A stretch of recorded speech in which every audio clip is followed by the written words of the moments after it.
Un saludo muy cordial para el profesor John Alexander Loaiza y a todos mis compañeros de la ESAP. Hoy tengo el honor de estar con la presencia de los doctores José Francinet Hernández, abogado, especializado en Derecho Administrativo. Ha sido docente de la Universidad de Colombia por mucho tiempo, con una buena experiencia, de larga trayectoria en el sector público. Actualmente es el director comercial de la Empresa Pública de Armenia.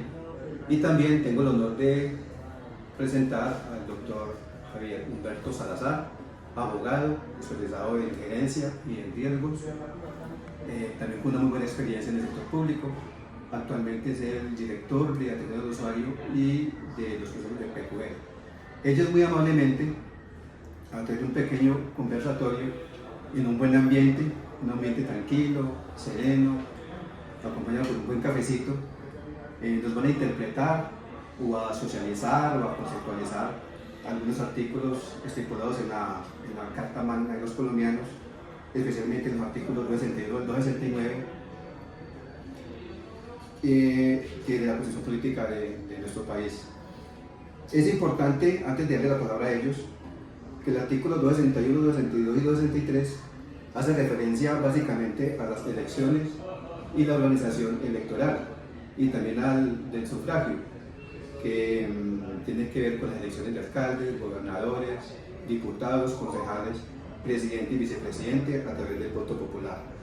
Los artículos 263, 264 y 265 hacen referencia a las autoridades electorales, especialmente en la elección del Consejo Nacional. Y los artículos 267, 268 y 269 hacen referencia a los organismos de control, como es la Fiscalía, Contraloría y Procuraduría, y especialmente en la Contraloría General de la República. Ya con este corto saludo y esta corta introducción, entonces paso a saludar a los doctores. Doctor José, buenos días, y doctor Javier, buenas tardes. Bueno, muy buenas tardes a todos, buenos días. Profesor, un saludo muy especial. Señores compañeros, alumnos de John, un saludo muy especial. Bueno, sí, tomándonos un tiempo acá, en este espacio, podemos decir o analizar o darle como un sentido de aplicación a cada uno de esos artículos. Podemos empezar con el artículo 261 de la Constitución Política de Colombia. En este yo quisiera resaltar y recordar a todos los compañeros o a todos los que nos escuchan y nos ven en este momento de que en Colombia se presentan 4 elecciones. Hay unas elecciones regionales o territoriales que son las que se hacen en el mes de octubre de cada 4 años, específicamente el último domingo de cada mes, que allí elegimos a los gobernadores, a los alcaldes, a los consejos municipales, a las asambleas departamentales y a los ediles. Y estas elecciones sí se hacen de manera separada e independiente. Ya hablamos de las elecciones regionales que se hacen cada 4 años en el mes de octubre.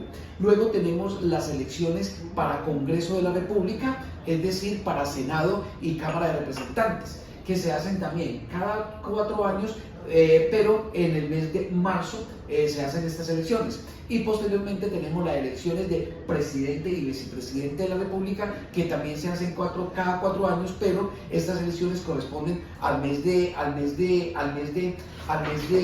mayo, y de mayo la primera vuelta y el mes de junio la segunda vuelta.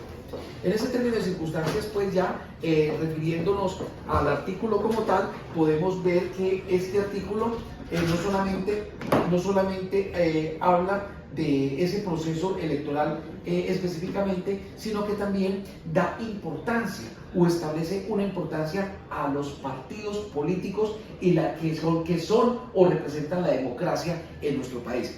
Recordemos que aquí hacemos énfasis, doctor Javier, Johncito, al derecho que tenemos fundamental de elegir y ser elegido.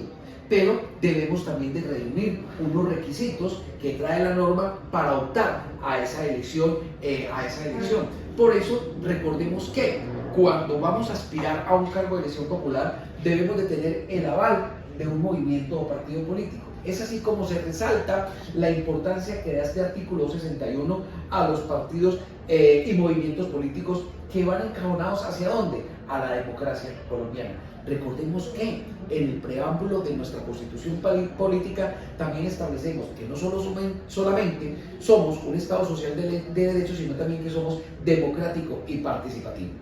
En este orden de ideas, complementando con el tema de la democracia, es que todos hacemos parte de ella y tenemos el derecho de participar en unas elecciones, como lo decía el doctor, regionales, locales o nacionales, pero se debe cumplir con los requisitos a nivel de partido, que es tener el umbral para usted poder participar dentro de ese partido. Y dentro de ese partido pues también tienen el derecho a participar y promoverse como candidatos en esas listas.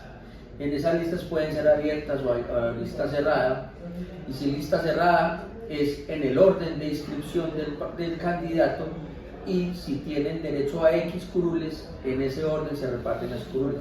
Pero si es un voto preferente, es por un número en especial, entonces no importa el orden del número en la lista, sino el número de votos de mayor a menor. Es muy importante esa parte, doctor, para complementar. Claro que sí, Javier. También es importante unos términos que trae, que se establecen dentro de estos artículos, como son esa lista cerrada y voto preferente. Lista cerrada es la que lleva a un voto, a una lista que se organiza, pero para aquellos cargos como la de Consejo Municipal, la Asamblea Departamental o el Congreso de la República. Es decir, para cargos que pueden elegir varias personas, como es el caso del Consejo Municipal de Armenia, que elige 19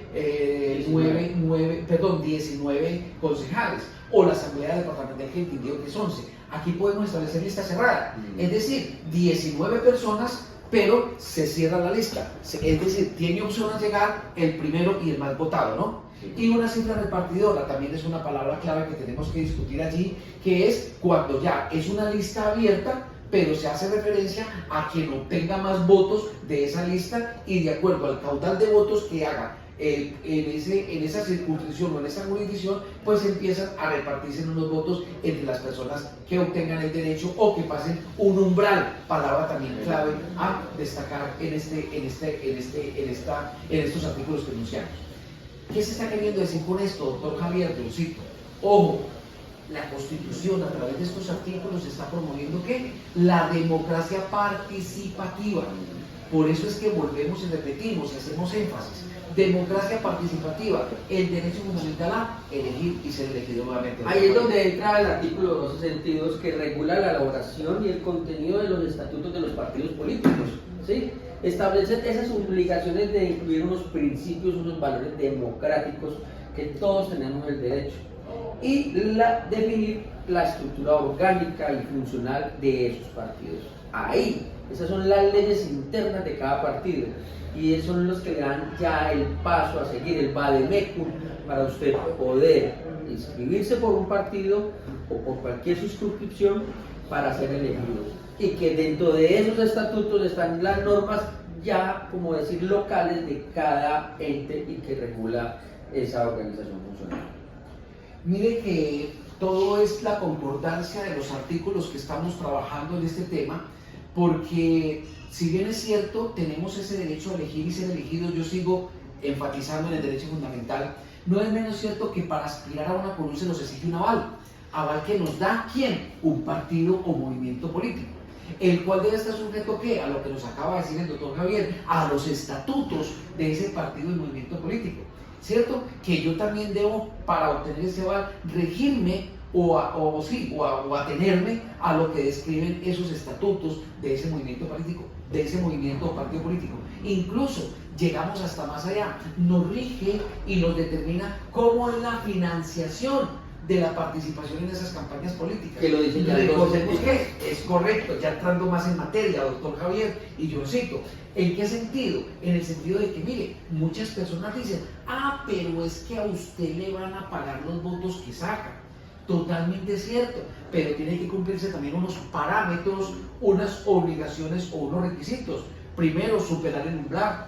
Segundo, superar también una cifra exigida o un total de números para poder participar en esa devolución del voto que hace el gobierno nacional, pero siempre supeditado y sujeto a unos estatutos de un movimiento o partido político. Entonces, ya realizado su estatuto, John, nos viene el artículo 263, que nos establece más que todo la financiación, tanto privada como estatal, de cada partido. Pero eso sí deja muy claro la prohibición de la financiación anónima o ilícita, que es lo que tanto se ha discutido en nuestro país por el tema de la corrupción.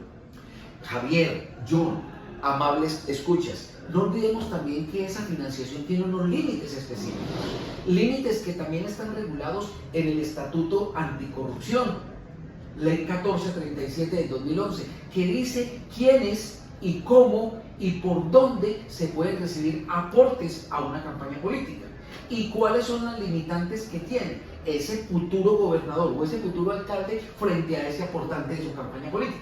Es decir, no podemos abrir el abanico que porque somos candidatos a un cargo de elección popular y decir, venga, hagan aportes todos los que quieran y en la suma que quieran, que después le pago con un contrato. Ojo, hay unas limitantes que establece también la ley anticorrupción de nuestro país que nos indica cómo, cuándo y hasta dónde y quiénes pueden hacer aportes a esa campaña o movimiento político.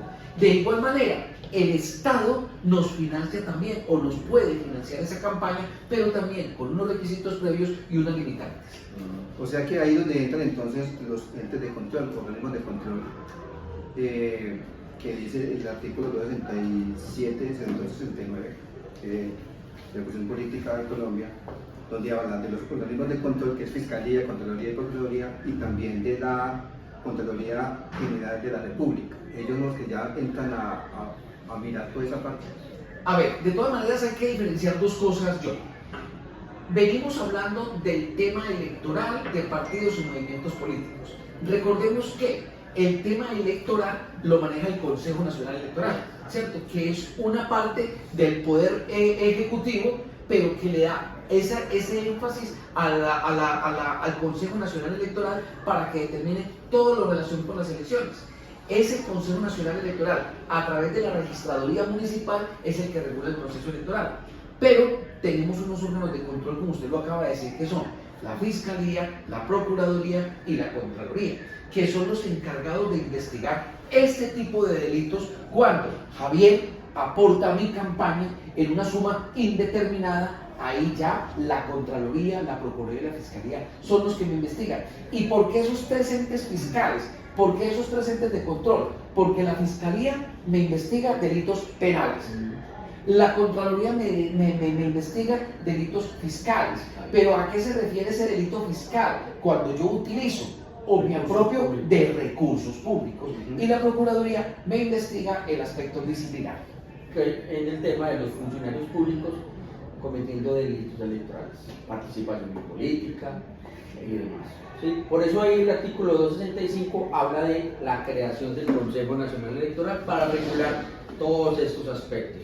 Es la encargada de la transparencia en todos estos procesos electorales.